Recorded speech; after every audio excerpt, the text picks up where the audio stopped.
Welcome back to another lesson in my Level 2 Performance and Technique course within the Beginner Piano course. Don't forget to subscribe if you haven't already done so, and if you like what you see, give this video a thumbs up. If you'd like to get the book with all the sheet music, there's going to be links to that below, and I also offer online piano lessons if you're looking for that. There's going to be information about that too below. In this lesson, we're going to learn number 11, which is Diabelli's Allegretto, and this is from Op.125, First Lessons for the Piano, and this one is number 3. Op.125 by Diabelli is a really good short collection of exercises for beginners.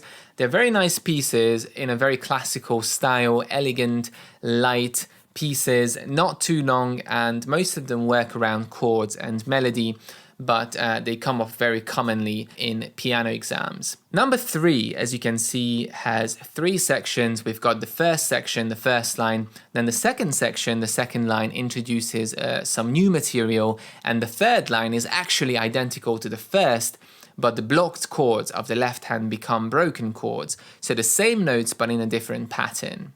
Let's start with the first line, and we're going to start with the left hand. As you can see, it says Allegretto, which means quite fast but not too fast, and the time signature is 2/4, so 2 crotchets or quarter notes in every bar. Left hand is going to start with the C chord 1-3-5, 2 crotchets, 1, 2, and then the next bar we've got a G7 chord, D, F, G, 1, 2. So 1, 2, 4. Back to C chord, 1, 2, and then a G7 chord but with the B in the bottom. Back to the C chord, and now 1, 2 on the FA, and the big jump to GE, GD, and C. So the jump from F to here is going to be quite tricky, and you need to practice moving between those 2 chords. Now let's do it on the count. 1, 2, 1, 2, 1, 2, 1, 2, 1, 2, 1, 2, 1, 2, 1, rest. So fairly simple, but moving between the chords is going to be quite tricky, and for that reason needs lots of practice on its own. And bear in mind, anytime you play chords or multiple notes at the same time, make sure they go down perfectly together, as opposed to. Okay, so concentrating on keeping the hand curved and all fingers go down together at the same time. Right hand starts number 3 on the high C. We've got a couple of slurs, so make sure you play those 2 notes connected. 1, 2, connect. C sharp to D. T, T, T, T, 1, 2, 3. So we've got here quavers in 1 bar or 8th notes where you can go T, T, T, T, or 1 and 2 and. 1, 2, 1 and 2 and 1, 2, 1, rest. Now let's see those finger numbers, they change quite quickly. Starting 3 on the C, 1, 2, now slur, now C again, and then change to 1 and 2 on the C sharp, moving to the D. Then 4 on the E, 3 and 2, 1, crossover, and 3. Let's play it hands together. Left hand is holding. Together. Left hand is holding. Hold. Jump to the GE. And then you repeat the whole line once again, and it's quiet all the way through. Second line from bar 9 is mezzo forte, so medium loud. Let's start with the left hand. It's actually quite simple, we just have to be in the right position. 3-5 on GB, so G major position. 1, 2, 1, 2, 1, 2, 1, 2, 1, 2, 1, 2, 1, 2, 1, 2.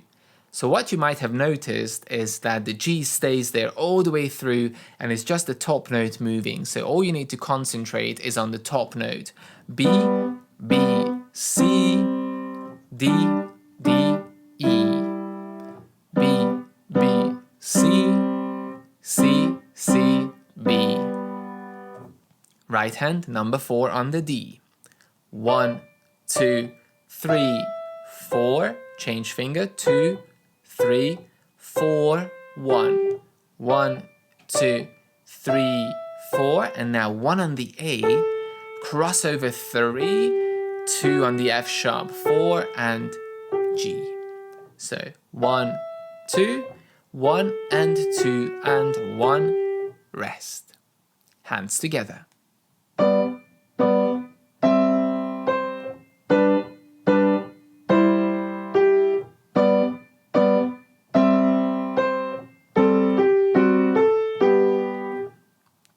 And the final line, as you can see, the right hand is completely identical to the first line, but the left hand, instead of playing blocked chords, is going to break them up into an Alberti bassline pattern. So bottom, top, middle, top, bottom, top, middle, top. And that pattern is very, very specific to classical era music, or very common in that period. And make sure you let the hand move freely, a little bit of rotation. So not keeping the hand stiff and playing just from the fingers, but letting the hand rotate between the outer fingers to get a very even sound and to not build up tension. So, C chord, G chord, back to the C and G chord, C, F chord, C, G, C, hands together.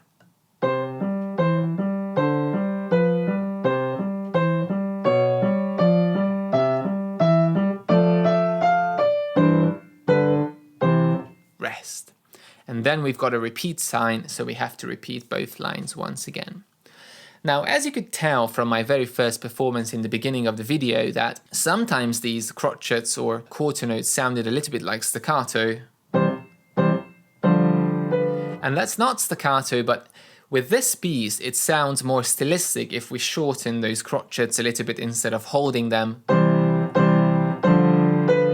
Because it sounds more allegretto, it sounds more elegant and more upbeat. So you don't need to make them sharp staccatos, but more like a gentle lifting between the notes, separating those quarter notes.